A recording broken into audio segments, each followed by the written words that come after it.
A UN report warns of an increasing flow of weapons into the strategic Horn of Africa. This while the UN chief backs the call to end the arms embargo on Somalia that's been in place for 20 years. Would that be a solution or yet another problem in an emerging arms race in the region? And who stands to benefit from the turmoil? This is Inside Story.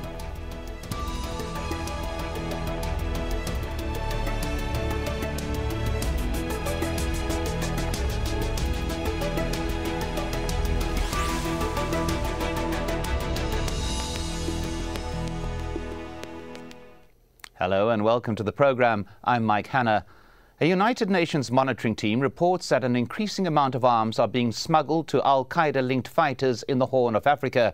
It points fingers at what it calls networks in Yemen and Iran. The weapons shipments reportedly include machine guns and components for improvised explosive devices, or IEDs. Among the team's findings, Yemen has become an important hub for smuggling arms into Somalia. The weapons are being channeled through the autonomous Puntland and Somaliland regions in the north of Somalia and are then moved south into areas controlled by the Al-Shabab movement. The Yemeni government has accused Iran of being behind the weapons smuggling and has formally demanded that Iran stop supporting armed groups on its soil. Last month, the Yemeni Coast Guards, aided by the US Navy, seized a shipment of missiles and rockets that the Yemeni government maintained originated in Iran. It asked the UN Security Council to investigate the matter. The Yemeni government continues to fear rebellion by groups in both the north and the south of the country, and the US fears that there are also large factions linked to al-qaeda sheltering in the conflict zones. Well, to discuss what all of this means are our guests. In Nairobi, Peter Kagwanja, he is the director of the Africa Policy Institute. In Paris, Roland Marchal, he's a senior research fellow at the National Center for Scientific Research at the Paris Institute of Political Science. And in Washington, D.C., David Shinn. He's a former U.S. ambassador to Ethiopia and a professor of international affairs at George Washington University. Welcome to you all. Let's begin with David Shinn. The Horn of Africa was a battleground years ago during the Cold War between the United States and the Soviet Union. Are we seeing a 21st century version of fighting by proxy? There certainly is fighting by proxy continuing in the region, which is a region that has been awash in arms for many decades. The difference today is that the source of the arms is changing somewhat, but you've had a long standing flow of arms from Yemen, and particularly contact between al-qaeda in the Arabian Peninsula and the Al-Shabab organization in Somalia. That part of it is not particularly new. What seems to be relatively new to the equation is the Iranian involvement. Although I think there has been some Iranian engagement in the past, the focus on Iran now is definitely different than what I've seen in the last decade or two. Well, Roland Marchal, your opinion on that? We are seeing perhaps a new player in the region or greater intensity by the players? I think you're first very right to underline the fact that for decades, in the Cold War, the USA and the Soviet Union were providing weapons, huge quantities of weapons, much beyond what was needed to countries in the region. And therefore, after 1991, those weapons were taken by armed groups and used different ways. Ammunitions have been a problem, and is why now the involvement of Yemen and Iran is a question. But we have to be aware that those weapons came from many different countries. We talk only about al-qaeda, but what about South Sudan for more than 20 years? And as well, what about Darfur? So we have to look, I think, the whole picture and not to focus only on one group, on one country. Well, I would as well stress that the Yemen involvement in Somalia is much longer than Shabab. And therefore, you know, it's very surprising to see that suddenly people look at Yemen this way, while in the late 1990s, so many people were raising question on why the international community, especially the United States of America, was not acting in any way to restrain this trade that was provoking or sustaining bloody confrontations within Somalia. We'll get back to that point in a moment, but I want to go to Peter Kagwanja with that point that Roland brought out there about there are many groups involved here. We've got weapons from a variety of sources. Not mentioned there was, of course, Libya as well. A lot of weapons coming out of the conflict in that country. How great a problem is this? We do have a multi-source supply, it would appear, of the weaponry. That's correct. The idea of the flow of illegal arms to the Horn of Africa is not a new phenomenon. And as you indicated earlier, this can be traced back to the Cold War period. But what is new now is the influx of these arms from a variety of sources. Yemen, as a country, is not essentially the one supplying arms to Somalia. In fact, the government over there, Sana, is complaining about it. What is happening is that networks of Somali fighters and insurgents are the ones in control of this flow of arms. And the AU, the African Union peacekeeping force in Somalia has basically uncovered a plethora of arms from Iran, from North Korea, others from Libya, and that this is indicating that there is a flow of arms from a variety of sources.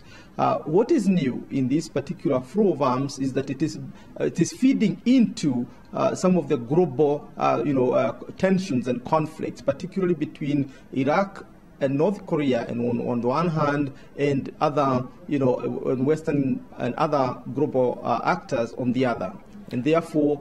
To approach the stemming of arms in this region is critical, particularly so because it is now incumbent upon the global community to basically kind of protect the new government in Somalia, which needs every protection from the global community to thrive against Al-Shabab and other allied terrorist groups. Well, the issue of Somalia we'll refer specifically to in a short while, but maybe let's just step back here and consider why the region is of such great geostrategic importance. David Shinn, perhaps it's two words, is it? The Suez Canal and protecting the flow of traffic through that body of water?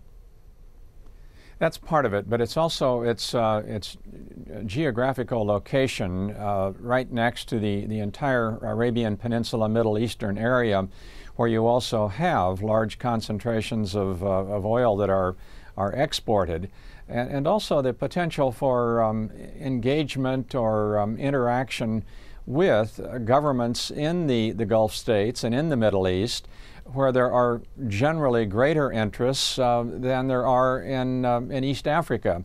But even East Africa is growing in importance as additional oil resources are being found there.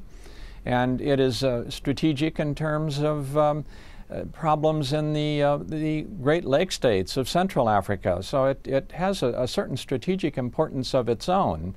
Not to mention all of the traffic that passes by the Somali coast and has been subject to piracy for the last 5 years. Well, Roland Marchal, I mean, the question is, whose interest is served by fomenting chaos, by creating conflict within this region?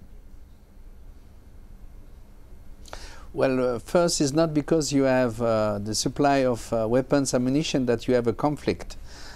Second is people may be interested more in making money than really pursuing a specific policy.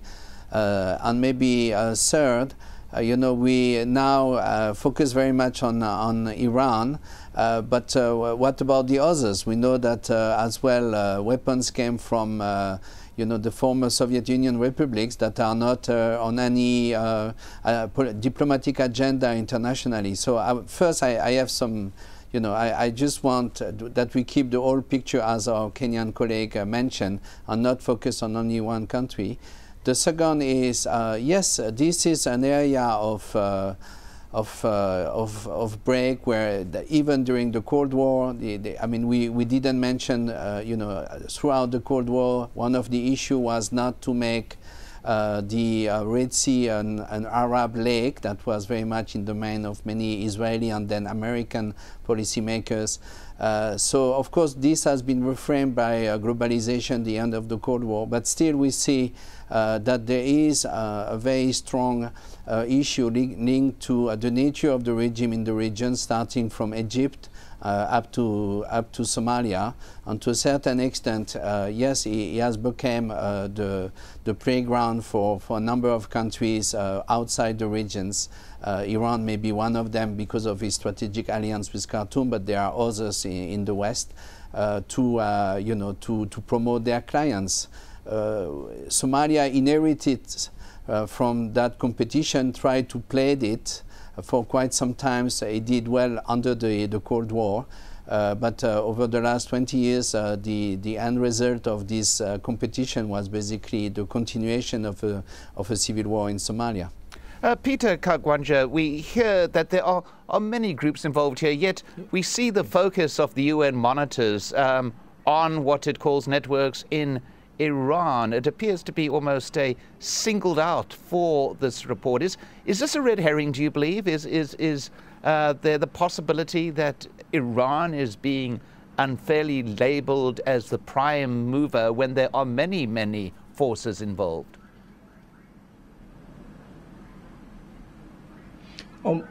I think the point to emphasize here is that Somalia is a country caught between a transition from what you can call a war economy, dominated by warlords and other criminal networks, and a peace economy, which is now beginning to evolve around the new government in Mogadishu. And therefore, what you see is not essentially a coordinated process of exporting arms to Somalia. It is basically a way, networks, Somali networks or networks of Somali warlords finding sources of arms. And I think this is where Iran becomes one of the major sources. You remember that Iran is facing global sanctions on multiple fronts. And therefore, it will naturally look for whichever way is available for it to make a dollar or two in order to keep its economy soaring. And war economies are usually a very good source of these kind of illegal incomes. And it is not, confined to Somalia or the Horn of Africa. You'll also find it in Democratic Republic of Congo and other trouble spots in Africa. So the focus on Iran must be seen within that larger context of a country facing serious sanctions. That is why we're also bringing into the equation North Korea, another country facing global sanctions, and another country also coming to equation is Libya, which is in a kind of a semi-turmoil in the post-Gaddafi era. And the flow of arms from these countries is easier to obtain than you would. One of my colleagues, Marchal from Paris, mentioned Russia or the former Eastern Europe, which is another volatile area or source of this kind of arms. Therefore, singling out Iran is not just a matter of indicating the volatility of the country itself, but the natural trend by such countries that are facing embargoes or sanctions to seek softer areas of softer directions for their flow of arms and other things that they can market easily for economic reasons. Well, let's just step back here, if we may, Peter, and if we may just step back here and just take a look at Somalia has experienced more than 2 decades of uninterrupted conflict, and for much of that time has been without a functioning central government. In 1991, President Mohammed Siad Barre was ousted by rebels and fled the country. Civil war broke out across Somalia. Between 1992 and 1995, the United Nations intervened in a bid to restore peace. The largely US-led mission ended in failure. More than 10 years later, and following the September 11th attacks, the US opened a base in neighboring Djibouti amid fears that Somalia was becoming a safe haven for al-Qaeda fighters. In 2006, the US backed an Ethiopian invasion to topple militia forces that had taken control of much of southern Somalia. A year later, an African Union force was deployed in Somalia And last year, Ethiopian and Somali troops began a coordinated offensive against Al-Shabab. That group's grip on the south was largely broken. Then in August, Somalia's first formal parliament in more than 20 years was sworn in. Well, the US formally recognized that new government last month, and now we see diplomatic moves underway to end the arms boycott. Let's go to David Shinn on this particular point. The US has recognized the Somali government. We now have a coordinated campaign, it would appear, to end the arms boycott. Is there a linkage in this? I'll certainly address that point. Let me make one clarification, though, of something you said earlier when you referred to the international intervention in the early 1990s being a failure. I would agree that it was a political failure, but we must remember that it did end the famine in Somalia, and that's what it really was all about in the beginning. So I think that part of it has been lost over time.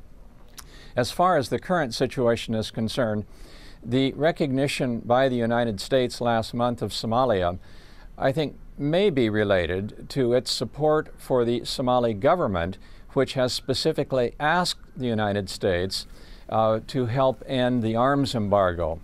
So there may well be a link there. But I think no one should be under the illusion that even if the arms embargo is ended, that it's going to make much of a difference. The region has been awash in these arms for decades, as Roland Marchal pointed out earlier, from a variety of different sources.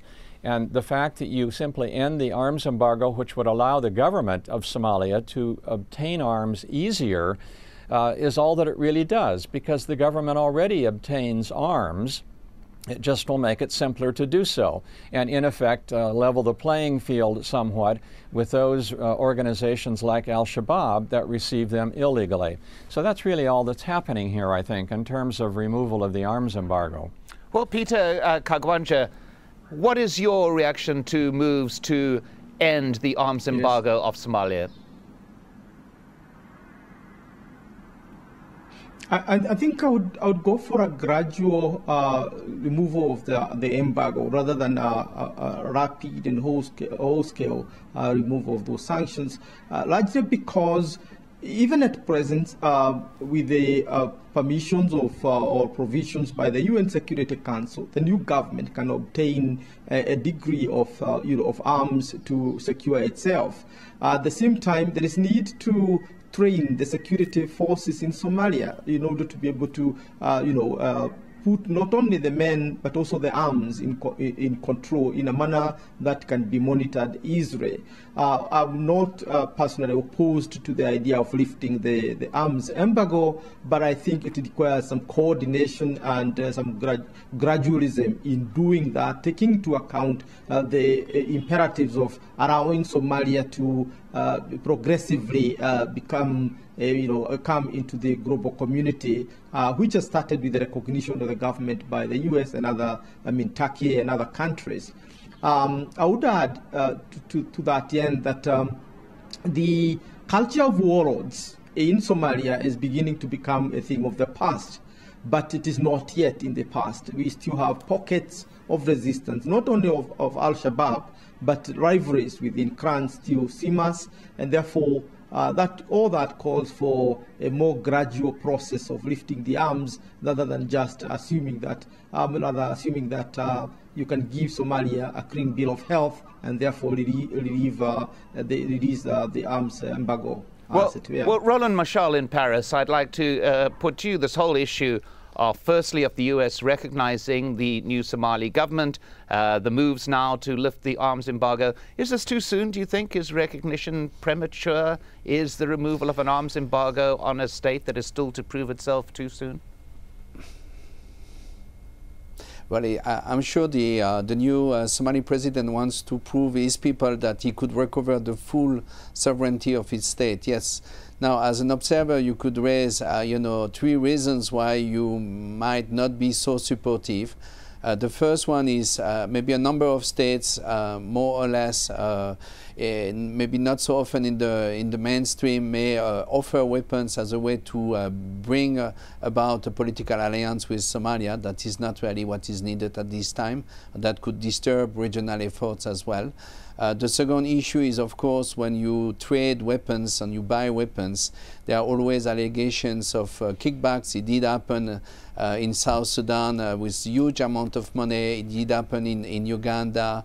So therefore, you have to be cautious that you have the accountability strong enough, despite a president who is a very honest person, to make sure that you don't spend more than what is needed. And the third point is the Somali National Army is not yet an institution as such. So you may take the risk of seeing parts of those weapons, ammunition, sold to other armed actors, whether Shabab or local militias or whoever, either in Somalia or in the region, because let us not forget that Shabab might be weaker today in Somalia itself or in south central Somalia, but there are strong concerns about what may happen in Kenya, especially at the time of the elections. Yes, indeed. We've got the Kenyan election coming up as well. But David Shinn in Washington, D.C., we mentioned earlier, but we're looking as well at countries like Saudi Arabia, the events in Yemen obviously having a major impact and a major threat to Saudi. We've got a series of threats in a series of countries, all within this particular area. And a constant factor that we are seeing in it is, of course, increasing U.S. involvement. The support of the Sana'a government in Yemen, now recognition of the Somali government.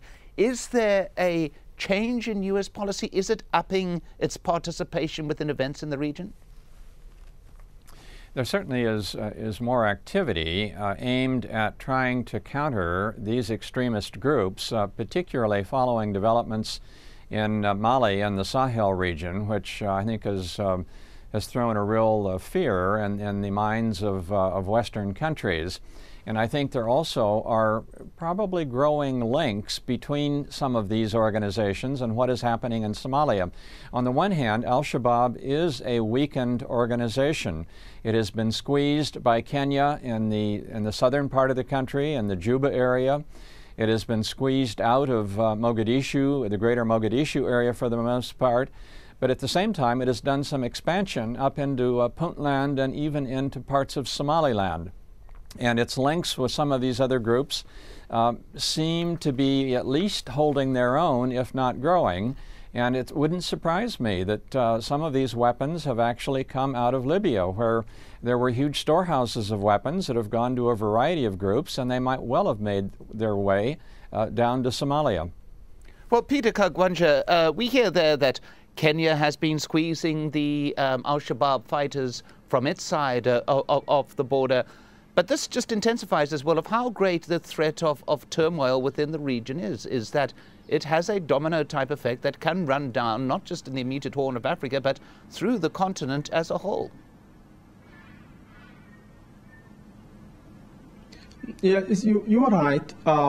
Kenya's entry into Somalia changed the equations within that country by basically pushing Al-Shabaab and its allies from the southern part of the country, basically forcing it to center its activities to the much to the north, and that's why the current flow of arms is traced to a country, parts of Somalia that are considered safer, that is Somaliland and also Puntland.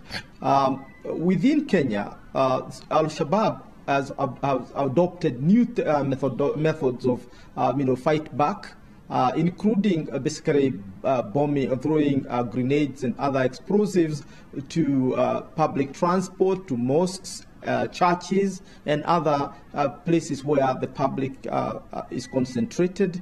And therefore, it really has destabilized Kenya in a sense when the country itself is looking into the future in next month of an election that itself is taunted to have some difficulties because of the previous experience with post-election violence.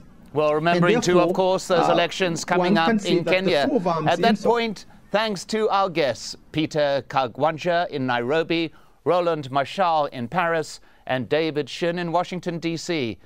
And thank you for joining us on this edition of Inside Story. You can send your feedback to us by email. The address, insidestory@aljazeera.net. I'm Mike Hanna. Goodbye for now.